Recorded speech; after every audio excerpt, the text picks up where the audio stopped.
वो चाहे समस्त भौतिक इच्छाओं से युक्त हो। कभी कभी हमारी सोच बहुत बढ़िया रहती है, लेकिन किसी कारणवश कुछ इच्छाएं भी रहती हैं। तो कह रहे हैं चाहे उसके अंदर कुछ इच्छाएं हों, लेकिन वो ब्रॉड बुद्धि का अगर हो, या फिर निष्काम भक्त हो, या फिर मुक्ति की इच्छा रखता हो, उसे सभी प्रकार से परम पूर्ण भगवान की पूजा करनी चाहिए। जो भी अपने आप को ब्रॉड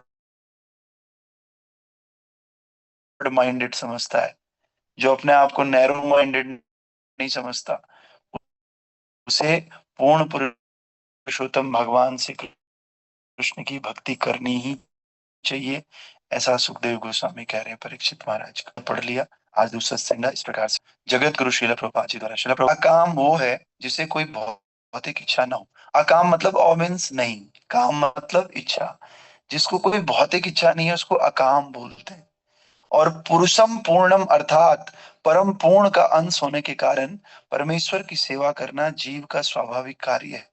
जिस प्रकार शरीर के एक अंग पूर्ण शरीर की सेवा करने के निमित्त होते हैं, अतएव अकाम का अर्थ पत्थर की तरह निष्क्रिय या जड़ होना नहीं होता, अपितु अपनी वास्तविक स्थिति के प्रति सचेष्ट रहना और इस तरह से केवल परमेश्वर से तुष्टि की कामना करना है। श्रीला जीव गोस्वामी ने अपने ग्रंथ संदर्भ में इस अकाम भाव की भजनीय परम पुरुष सुख मात्र स्वसुखत्वम ये शब्द कह करके व्याख्या की। इसका अर्थ यह है कि मनुष्य को परमेश्वर की प्रसन्नता का अनुभव करके प्रसन्न होना चाहिए। जीव की ये अंत चेतना भौतिक जगत में जीव की बद्ध अवस्था में भी कभी कभी प्रकट होती है, और यही अंतस चेतना अल्पज्ञ व्यक्तियों के आवश्यक मनों द्वारा परोपकार, समाजवाद, साम्यवाद आदि आदि में अभिव्यक्त होती है। सांसारिक क्षेत्र में समाज, समुदाय, परिवार, देश या मानवता के रूप में दूसरों की भलाई करने का दिखावा उसी मूल भावना की आंशिक अभिव्यक्ति होता है, जिसमें शुद्ध जीव परमेश्वर की प्रसन्नता को अपनी प्रसन्नता समझता है। तो समझने का प्रयास करेंगे कि किस प्रकार से अकाम का अर्थ क्या है। तो प्रभुपाद जी कह रहे हैं अकाम का मतलब ऐसा नहीं कि आपको बिल्कुल काम नहीं करना है। उदाहरण के लिए कह रहे हैं, जैसे हमारा शरीर है, मुंह, हमारा मुंह हमारे शरीर के लिए कार्य करता है, हमारा हाथ भी हमारे लिए कार्य करता है, हमारे पैर भी हमारे लिए कार्य करता है। अब मान लिया कि हमें बहुत जोर से भूख लगी हुई और हमें खाने के लिए 1.5 किलोमीटर दूर जाना है, और पैर हमको बोल दें कि हम तो तुम्हारे लिए नहीं जाएंगे, पैर को जाना पड़ेगा। पैर एक जगह पड़े हुए नहीं रह सकते। या हाथ बोलेगा कि मैं उठा करके मुंह में नहीं डालूंगा। तो इसको बोलते हैं अकाम। अकाम मतलब काम तो करना है, लेकिन पैर भी काम करेगा हमारे आमाशय को भरने के लिए, पेट को भरने के लिए। हाथ भी काम करेंगे पेट को भरने के लिए। उसी प्रकार से हम सब परम पूर्ण पुरुषोत्तम भगवान श्री कृष्ण के अंश हैं। तो हम सब जीवों को भगवान श्री कृष्ण की सेवा के लिए कार्य करना चाहिए। उसको अकाम बोलते हैं। तो कई लोग इस अकाम का मतलब समझते हैं अब काम ही नहीं करना, तो वो सब कुछ छोड़ देते हैं। वो आग जलाना छोड़ देते हैं, भोजन पकाना छोड़ देते हैं, दूसरों से बातचीत करना भी छोड़ देते हैं। ऐसे भी सन्यासी होते हैं। तो कह रहे हैं वास्तव में अकाम का मतलब वो नहीं है। अकाम का मतलब आप सन्यास लेने के बाद खाना भी पकाओगे और कीर्तन भी करोगे, लोगों से बातचीत भी करोगे, लेकिन आपके सारे काम का उद्देश्य पूर्ण पुरुषोत्तम भगवान श्री कृष्ण को। दूसरी बात क्या कह रहे हैं, हर किसी के अंदर ये भावना है कि भगवान को प्रसन्न करना है, किसी के लिए काम करना है। लेकिन जिसको ये पूरी तरह ज्ञान नहीं, वो क्या कर रहा है, इसी भावना को अलग अलग जगह दिखा रहा है। कोई समाज सेवा कर रहा है, कोई परोपकार कर रहा है, कोई स्कूल खोल रहा है, कोई कुछ कर रहा है, कोई कुछ कर रहा है ना। प्रोपाल बता रहे ऐसे है कि घर में अपनी माँ भूखी है और बाहर आप रुआवजा बांट रहे हो, बाहर आप भंडारा करवा रहे हो और घर में आपकी माँ भूखी है। उसी प्रकार से आपके हृदय में परमात्मा बैठे हुए हैं। कृष्ण आपके सर्व जो है शुभ चिंतक हैं, सबसे बड़े कृष्ण आपके पिताजी हैं। लेकिन उनको छोड़ करके, पिता माँ सब कुछ है कृष्ण, उसको छोड़ करके आप बाहर दिखावा कर रहे हो ये सब समाज सेवा करके। कह रहे हैं ये भी करो, बाहर भी भंडारा करना चाहिए, लेकिन कम से कम अपनी माँ को तो देखो घर में। तो उसी प्रकार से सारे काम करने चाहिए, लेकिन पहला जो काम है पूर्ण पुरुषोत्तम भगवान श्री कृष्ण की सेवा। उनकी सेवा के बिना सारे काम अधूरे हैं। तो इस प्रकार से प्रभुपाद जी आगे बता रहे हैं कि हम सब के अंदर ये सेवा की मूल भावना है, लेकिन ये मूल भावना एक गाइडेंस की कमी होती है। हमें प्रॉपर गाइडेंस नहीं मिलती है, प्रॉपर अंडरस्टैंडिंग हमें नहीं होती है, तो ये जो भावना है ये कहीं और डेविएट हो जाती है, तो हम और जगह सेवा करना चालू कर देते हैं परम पूर्ण पुरुष भगवान श्री कृष्ण को छोड़ करके। तो आगे कह रहे हैं कि सांसारिक क्षेत्र में समाज, समुदाय, परिवार, देश, मानवता के रूप में दूसरों की भलाई करने का दिखावा उसी मूल भावना की आंशिक अभिव्यक्ति होती है, जिसमें शुद्ध जीव परमेश्वर की प्रसन्नता को अपनी प्रसन्नता समझता है। ऐसी उत्कृष्ट भावनाएं ब्रज भूमि की गोपियों द्वारा भगवान की प्रसन्नता के लिए प्रकट की गई थी, और गोपियों ने किसी फल की आकांक्षा के बिना श्री भगवान से प्रेम किया, और अकाम भावना की पूर्ण अभिव्यक्ति इसी को कहते हैं। काम मनोभाव अर्थात अपनी स्वयं की तुष्टि के भाव की पूर्ण अभिव्यक्ति भौतिक जगत में होती है, जबकि अकाम भाव पूर्ण रूप से आध्यात्मिक जगत में प्रकट होता है। तो जो अकाम भाव है वो पूरी तरह से आध्यात्मिक जगत में प्रकट होता है, जैसे गोपियों ने किया। गोपियों ने क्या किया? निष्काम रूप से कृष्ण को प्रेम किया। कृष्ण से वो प्रेम इसलिए नहीं करते थे कि बदले में कुछ देंगे, उनका प्रेम निष्काम है, और वास्तव में जो भक्ति होती है वो निष्काम ही होनी चाहिए। भक्ति में अगर इच्छाओं का समावेश हो गया तो वो भक्ति निष्काम नहीं रहती है, वो सकाम भक्ति हो जाती है, और सकाम भक्ति में भगवान की प्राप्ति थोड़ा सा डिफिकल्ट हो जाती है। और ऐसा नहीं है कि भक्ति का फल नहीं मिलेगा, सकाम भक्ति में भी भक्ति का फल मिलता है, लेकिन वो थोड़ा दूर जरूर हो जाता है। तो इसलिए कह रहे हैं, सवै पुंसाम परो धर्मो यतो भक्तिरधोक्षजे अहेतु क्या अप्रतिहता ययात्मा सुप्रसिद्धति। आपकी भक्ति तभी सफल होती होगी जब ये कैसे होनी चाहिए? अहेतु की होनी चाहिए, किसी हेतु के लिए नहीं होनी चाहिए कि भगवान मेरे को, मेरा जीवन ठीक नहीं चल रहा है, इसके लिए कुछ दे दो, पैसे नहीं है, घरवाली नहीं है, बच्चा कुछ नहीं कर रहा है। तो ये जो कोई हेतु अगर आपका जुड़ जाता है ना, तो हमने परसों भी बताया था, भगवान फिर उस हेतु को ही पूरा करते हैं, फिर अपनी भक्ति नहीं देते। लेकिन भक्ति जब मिल जाती है तो सारे हेतु ऑटोमेटिकली पूरे हो जाते हैं। इसीलिए हेतु की अप्रतिहता ययात्मा सुप्रसिद्धति। सुप्रसिद्धति मतलब उनको फल मिलता है, ऐसा फल मिलता है जो कि सबसे बड़ा फल है।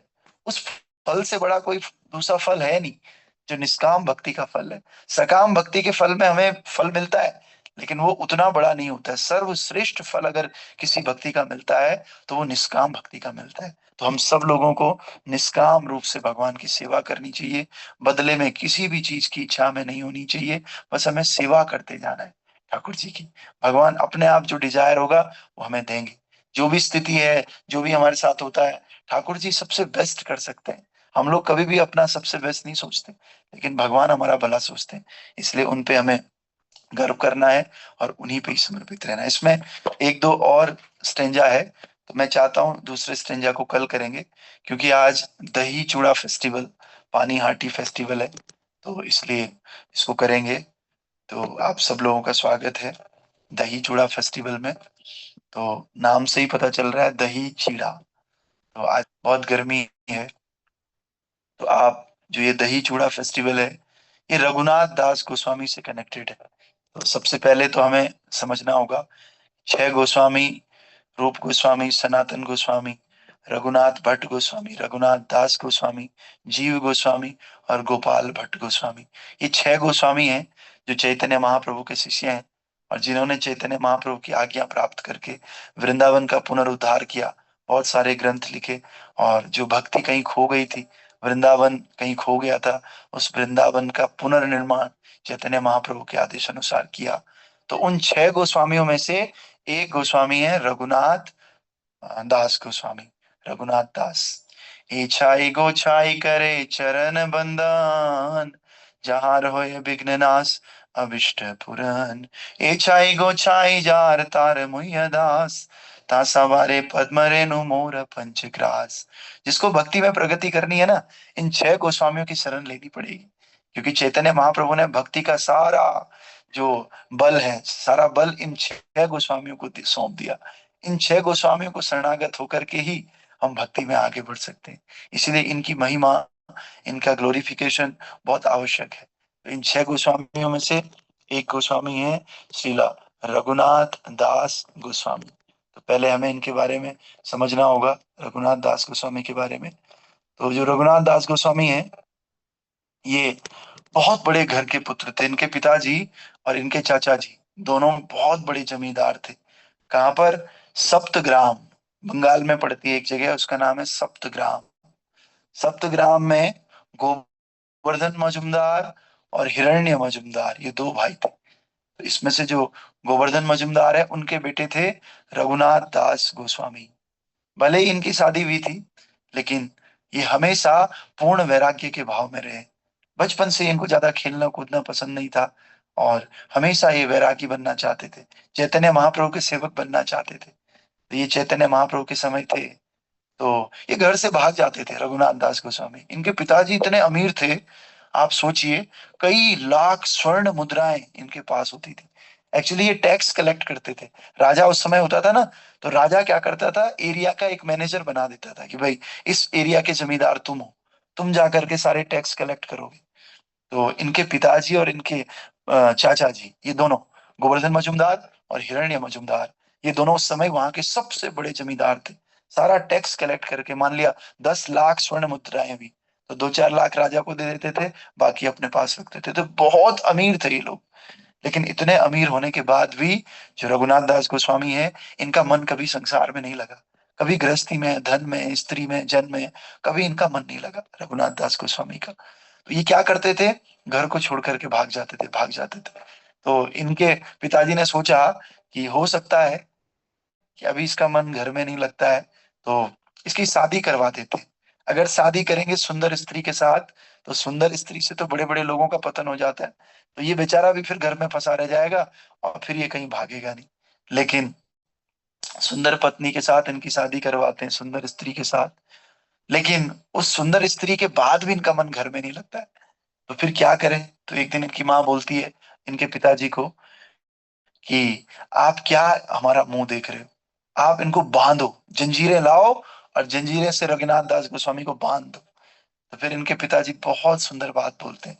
इनके पिताजी बोलते हैं कि भैया, जिसको सुंदर स्त्री और संसार का इतना धन और वैभव नहीं बांध पा रहा है, इसको ये लोहे की जंजीरें क्या बांध पाएंगी। और जिसके मन में चैतन्य महाप्रभु की सेवा बनने की इच्छा हो गई, जिसके जिसको चैतन्य महाप्रभु की कृपा मिल गई, तो उसको इस संसार वाले कैसे बांध सकते हैं। तो इस प्रकार से फिर लोहे की जंजीरों से नहीं बांधते हैं। लेकिन 12-12 गार्ड, क्योंकि ये बड़े जमींदार थे, इनके पास गार्ड रहते थे, पुलिस रहती थी। तो 12-12 गार्ड इनकी सेवा में लगा रखे रहते थे कि ये कहीं जाए ना। अगर ये वॉशरूम भी जाएंगे, तो 2 गार्ड पीछे से जाएंगे। तो ऐसा करके बहुत लंबी चौड़ी कहानी है रघुनाथ दास गोस्वामी की। लेकिन आज हमारा फोकस रहेगा पानी हाटी महोत्सव पे। तो रघुनाथ दास गोस्वामी जो है, भागते थे तो ये गार्ड पकड़ करके ले आते थे।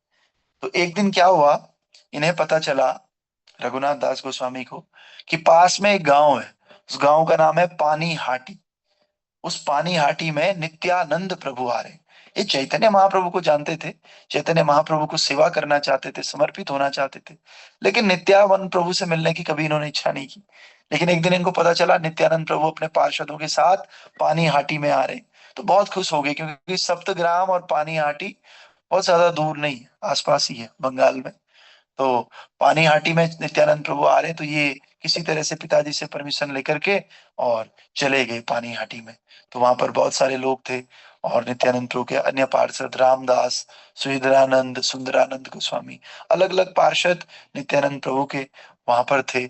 और ये जब पहुंचे, तो सैकड़ों भक्त वहां पर थे। तो ये बहुत दूर से, इतने बड़े और इतने विनम्र हैं, इतने बड़े जमींदार के बेटे होने के बाद भी इतने विनम्र थे, दूर से, पास भी नहीं जा रहे, दूर से ही प्रणाम कर रहे हैं। अब सोचिए, किसी की कथा हो रही है, और उस कथा पंडाल में देश का प्रधानमंत्री आ जाए या राज्य का सीएम आ जाए, तो सब लोग बोलते हैं ना, सीएम साहब आगे, सीएम साहब आगे। तो किसी ने नित्यानंद प्रभु के कान में कहा, प्रभु जी, कि देखो जमींदार का बेटा यहाँ पर आपको प्रणाम कर रहा है। तो जैसे ही नित्यानंद प्रभु ने देखा, कौन? रघुनाथ दास गोस्वामी। गोस्वामी तो उस समय नहीं बोलते थे, कौन? रघुनाथ आया है। तो जमींदार का बेटा बोला, ये एक नंबर का चोर है, बोला इसको पकड़ करके लाओ, मैं तो इसको ढूंढ रहा था कहाँ मिलेगा, लेकिन आज चोर पकड़ में आ गया है। बोला ऐसा क्यों बोल रहे हो? इसने ये इतना बड़ा जमींदार का बेटा, ये चोरी क्यों करेगा? तो फिर बुलाते हैं उसको पास में, इधर आओ। तो रघुनाथ दास गोस्वामी डरते डरते उनके पास जाते हैं, नित्यानंद प्रभु के पास, और बोलते हैं, रे क्या रे चोर, तो एक नंबर का चोर है, चोरी करते हुए फिरता है। तो समझ नहीं आता है किसी को, भैया ये चोर चोर क्यों बोल रहे हैं। तो फिर बोलते हैं, तूने देखो, चैतन्य महाप्रभु भगवान श्री कृष्ण है, और बलराम जी नित्यानंद प्रभु हैं। तो निताई कृपा बिना राधा कृष्ण नहीं पाए। चैतन्य महाप्रभु के कृपा के बिना राधा कृष्ण नहीं मिलते। और चैतन्य महाप्रभु कैसे मिलते हैं? नित्यानंद प्रभु की कृपा से। और जो चैतन्य महाप्रभु का प्रेम है, जो चैतन्य महाप्रभु है, वो नित्यानंद प्रभु की संपत्ति है। और रघुनाथ क्या कर रहे थे? बिना नित्यानंद प्रभु के चैतन्य महाप्रभु को प्राप्त करना चाह रहे थे। तो इसलिए उन्होंने कहा तुम चोर हो, क्योंकि नित्यानंद प्रभु कह रहे हैं चैतन्य प्रभु तो मेरी संपत्ति है, और चैतन्य महाप्रभु मेरी संपत्ति को तुम मेरी परमिशन के बिना, मेरी कृपा के बिना कैसे सीधे प्राप्त कर रहे हो, इसलिए तुम चोर हो। तो मैं तुम्हें आज दंड दूंगा। इसलिए इसको पानी हाटी दंड महोत्सव भी कहा जाता है। नित्यानंद प्रभु ने दंड दिया। क्या दंड दिया? सबसे पहले अपना पैर रघुनाथ दास गोस्वामी के सर पे रख दिया, अपने चरण कमल। और रघुनाथ दास गोस्वामी इतने खुश हो गए, तो आनंद से भर गए। कैसा दंड दिया? बोला, जितने भी पार्षद मेरे साथ है ना, सैकड़ों भक्त वहां पर थे, जाओ, बहुत गर्मी हो रही है, सबके लिए दही चूड़ा का इंतजाम करो। दही चूड़ा। तो नित्यानंद प्रभु देखो पनिशमेंट भी कैसे देते हैं। तो जब हम साधुओं के साथ रहते हैं, भक्तों के साथ रहते हैं, तो हमें पनिशमेंट भी ऐसी मिलती है। जैसे मंदिरों में क्या होता है, कोई मंगला आरती नहीं उठ पाया, लेट उठा, तो उसको बोलता है, जाओ तुम 60 हरिनाम लिखो, तुम 51 हरिनाम लिखो। तो हरिनाम लिखना कौन सा दंड हो गया? ये तो भक्ति में और वृद्धि होगी इससे। और राधा गोविंद महाराज कहते हैं, हमें जो है अगर लड़ना भिड़ना भी है, तो हमें अच्छे लोगों से लड़ना भिड़ना चाहिए, क्योंकि वो अगर कुछ मारेंगे तो वो भी हमारे लिए काम का होगा। जैसे किसी सोने के व्यापारी से अगर हम लड़ेंगे, तो वो क्या फेंकेगा गुस्से में? सोने की मोहरें फेंकेगा। और किसी पत्थर के व्यापारी से करेंगे तो वो पत्थर फेंकेगा। तो इसीलिए हम अच्छे लोगों से अगर लड़ते हैं, तो वो लड़ने में भी क्या करते हैं? अच्छी बातें फेंकते हैं। तो इसी प्रकार से जो है दही चूड़ा महोत्सव, इनको बोला जाओ, हमें इनको कृपा दिया, पहले तो पैर रख दिया तो कृपा उसी समय मिल गई। और उसके बाद जो है बोला, जाओ, अब इनके लिए क्या बड़ी बात है, बड़े जमींदार के बेटे हैं, तुरंत इन्होंने अपने जो गार्ड से उनको सूचना दी, जाओ जा करके दही इकट्ठा करो, आम इकट्ठा करो, केला इकट्ठा करो, और चीड़ा, चीड़ा मतलब चिप्ड राइस, राइस को भिगाने रख गया बड़े बड़े बर्तन में, मिट्टी के बर्तनों में, बड़े बड़े। आप अगर चैतन्य चरितामृत अंत्य लीला पढ़ोगे, तो अंत्य लीला के 6वें अध्याय में ये सारा फेस्टिवल का वर्णन आता है, कि कितने कितने बड़े बर्तन थे, कितना किलो मैंगो आया था, कितना टन चीड़ा आया था, कितना टन दही और कितना टन दूध आया था। तो सब लोग, दो तरह के चीड़े बने, एक दूध चीड़ा और एक दही चीड़ा। दही चीड़ा तो दही में इन्होंने चीड़ा मिलाया, चीनी मिलाया, साथ में आम और केला मिला दिया, ये दही चीड़ा हो गया। दूध चीड़ा क्या था? दूध को बहुत ज्यादा गर्म कर दिया, और गर्म करके वो होता है ना थोड़ा सा रबड़ी जैसा दूध, वैसा दूध लेकर के आए, उसमें भी चीड़ा डाला, चीनी डाली, और थोड़ा सा दूध केला डाल दिया, केला और ये आम डाल दिया, ये दूध चीड़ा हो गया। तो सारे लोगों को दो दो बर्तन दिए गए, बर्तन मतलब मटके, एक मटके में दूध चीड़ा, एक मटके में दही चीड़ा दिया गया। और कितनी भीड़ थी वहां! चैतन्य चरितामृत बताती है कि एक चबूतरा था बीच में, और उस चबूतरे में नित्यानंद प्रभु बैठे, और नित्यानंद प्रभु के साथ उनके पार्षद बैठे। पार्षदों का नाम भी है, 7 पार्षद थे उस समय। मुझे एक एक नाम याद है बस, रामदास और सुंदरानंद, ये दोनों। तो ये बैठे नित्यानंद प्रभु के साथ, और जो बड़े बड़े ब्राह्मण थे वहां के सारे लोग आगे, दूसरे दूसरे गांवों में भी खबर दे दी रघुनाथ दास गोस्वामी ने, कि सब लोग, जितने लोग आ सकते हैं खा सकते हैं, यहाँ कोई मनाही नहीं है। और 20 लोग सर्व करने वाले थे। तो जो पंडित आते थे, बड़े बड़े लोग, नित्यानंद प्रभु उनको भी ऊपर आसन देते थे, ऊपर बैठने के लिए चबूतरे में। बीच में नित्यानंद प्रभु बैठते थे, और चारों घेरे में पूरा गोल गोल उनके पार्षद बैठते थे। और नित्यानंद प्रभु साक्षात चंद्रमा के जैसे प्रतीत हो रहे थे, इतनी कांति है, चैतन्य चरितामृत में बताया जाता है, पूरे चमक रहे हैं चैतन्य वहां पर, ये नित्यानंद प्रभु। और इधर से लोगों की भीड़ कैसी है, चबूतरे में बैठे हैं, चबूतरे के नीचे फिर बाकी भक्त बैठे हैं, हजारों भक्त। कुछ भक्त को जगह नहीं है, तो गंगा किनारे जाके बैठ रखे हैं। अब गंगा किनारे भी जगह खत्म हो गई, तो कुछ भक्त लोग गंगा नदी में खड़े हो रखे हैं, पानी में। और पानी में खड़े होकर के उनको सर्विंग किया जा रहा है, पानी में खड़ी होकर के वो दही चीड़ा खा रहे हैं। बताइए कैसी महिमा उस समय होगी। कोई पेड़ पे बैठा हुआ है, इतनी इतनी इतने भक्त हैं, हजारों भक्त वहां पर थे।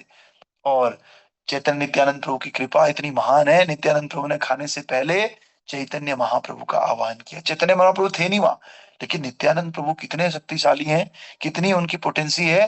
नित्यानंद प्रभु ने तुरंत चैतन्य महाप्रभु का आह्वान किया खाने से पहले, और चैतन्य महाप्रभु वहां नहीं होते हुए भी वहां प्रकट हो गए दही चीड़ा उत्सव में। और ये सबको नहीं दिख रहे थे चैतन्य महाप्रभु, केवल रघुनाथ दास गोस्वामी को दिख रहे थे, और अन्य जो पार्षद हैं, जो शुद्ध भक्त हैं, उनको दिख रहे थे कि चैतन्य महाप्रभु भी प्रकट हो गए। तो सोचिए कैसा फेस्टिवल रहा होगा, चैतन्य महाप्रभु वहां प्रकट हो गए। और रघुनाथ गोस्वामी ने देखा तो क्यों दिख रहे थे, क्योंकि नित्यानंद प्रभु की कृपा मिल गई थी। नित्यानंद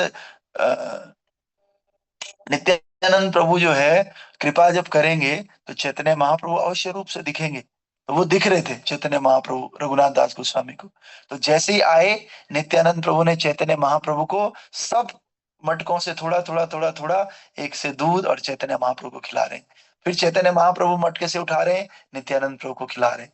तो ये केवल कुछ कुछ भक्तों को ही दिख रहा है। ऐसे ही जगन्नाथपुरी में भी एक बार हुआ है। जगन्नाथपुरी में जब रथ यात्रा थी तो चैतन्य महाप्रभु की 7 कीर्तन मंडलियां थी। तो चैतन्य महाप्रभु सातों मंडलियों में एक साथ नृत्य कर रहे थे। ये भी सबको नहीं दिखा था, महाराज महाराज प्रताप रुद्र को दिखा और अन्य लोगों को दिखा था। तो उसी प्रकार से यहाँ पर भी हो रहा था। और सब लोगों ने जो है फिर चैतन्य महाप्रभु बैठे, और नित्यानंद प्रभु ने जैसे ही खाना शुरू किया तो सब लोगों ने फिर हरि हरि बोल करके खाना शुरू कर दिया उसको। तो फिर सब लोगों ने आनंद लिया। इसी बीच में वहां राघव पंडित भी आते। राघव पंडित के घर में बहुत प्रसाद नित्यानंद प्रभु लेते थे। राघव पंडित बोलते हैं, महाप्रभु आप क्या कर रहे हो यहाँ? मैंने तो आपके लिए घर में प्रसाद बनाया है, और आप हमारा प्रसाद छोड़ करके आप यहाँ पर पार्टी कर रहे हो। तो नित्यानंद प्रभु कह रहे हैं कि दिन में मैं यहाँ खाऊंगा, तुम चिंता मत करो, रात में तुम्हारे घर भोजन होगा। और फिर इस प्रकार से उनको बोलते हैं कि इनको भी एक कटोरा दो, और एक एक कटोरे में दही चूड़ा, एक कटोरे में दूध चूड़ा उनको भी दिया जाता है इस प्रकार से। तो ऐसे ऐसे करके ये फेस्टिवल होता है। और बाद में जैसे ही नित्यानंद प्रभु ने ये फेस्टिवल दही चीड़े का खाया, सब भक्तों ने खाया, खाने के बाद ग्रैंड हरिनाम संकीर्तन वहां पर हुआ। तो आज के दिन ये महोत्सव हुआ था। और पानी हाटी जो जगह है वहां पर इस्कॉन का मंदिर भी है, पानी हाटी में अभी। तो बहुत ग्रैंड फेस्टिवल आज भी होता है पानीहाटी में। और सारे इस्कॉन मंदिरों में आज ये कपूर डाल करके, खाने वाला कपूर, और बहुत प्यारे प्यारे व्यंजन जो है बनाए जाते हैं दही चीड़ा के विशेष रूप से आज के दिन। और आज का जो दिन है वो रघुनाथ दास गोस्वामी के लिए समर्पित है। और जब नित्यानंद प्रभु की कृपा हुई इस फेस्टिवल के बाद, तो तब रघुनाथ दास गोस्वामी अभी तक जब भी घर से भाग रहे थे ना, तो वो सफल नहीं हो रहे थे चैतन्य महाप्रभु को प्राप्त करने के लिए। लेकिन इस फेस्टिवल के बाद जब वो घर से जाते हैं तो नित्यानंद प्रभु की कृपा से उनको जाने में बड़ी आसानी होती है, और उनको चैतन्य महाप्रभु के चरण मिल जाते हैं। तो रघुनाथ दास गोस्वामी की जय। पानी हाटी चीड़ा दही महोत्सव की जय। श्री नित्यानंद प्रभु की जय। चैतन्य महाप्रभु की जय। तो इस फेस्टिवल का एक संदेश है। क्या संदेश है? कि हमें गुरु की कृपा के बिना भगवान की प्राप्ति नहीं हो सकती है। क्योंकि जो नित्यानंद प्रभु है गुरु का स्वरूप है, बलराम जी हैं गुरु का स्वरूप है, और उनकी कृपा से ही रघुनाथ दास को चैतन्य महाप्रभु प्राप्त हुए। तो इसीलिए हे तो निताय बिना भाई, चैतन्य कृपा पाए नाय। निताय के बिना चैतन्य की कृपा नहीं मिलेगी। इसीलिए हम सबको गुरु की कृपा बहुत आवश्यक है। नित्यानंद प्रभु हमारे गुरु के रूप में, सारे गुरु के रिप्रेजेंटेटिव नित्यानंद प्रभु है। तो इसलिए हमें गुरु की कृपा के बिना भगवान की कृपा नहीं मिलती है। इसीलिए गुरु की शरण में जाना चाहिए, और गुरु की शरण में रह करके भगवान की भक्ति करनी चाहिए। यही आध्यात्मिक जीवन का महत्व है। और आज की जो कक्षा है, आज का जो उत्सव है, उस उत्सव का भी आज यही एकमात्र शिक्षा है। तो आप सभी भक्तों का स्वागत, धन्यवाद। आप लोग घर में भी आज बना सकते हैं। दही में थोड़ा सा आम और केला डाल करके, चीनी डाल करके, और चीड़ा डाल सकते हैं। दही चीड़ा अपने घर वालों को भी खिला सकते हैं, भगवान को भोग लगा करके, और खुद भी सा खा सकते हैं। ग्रंथराज श्रीमद् भागवत महापुराण की जय। श्रील प्रभुपाद गुरु महाराज की जय। अनंत कोटि वैष्णव वृंद की जय।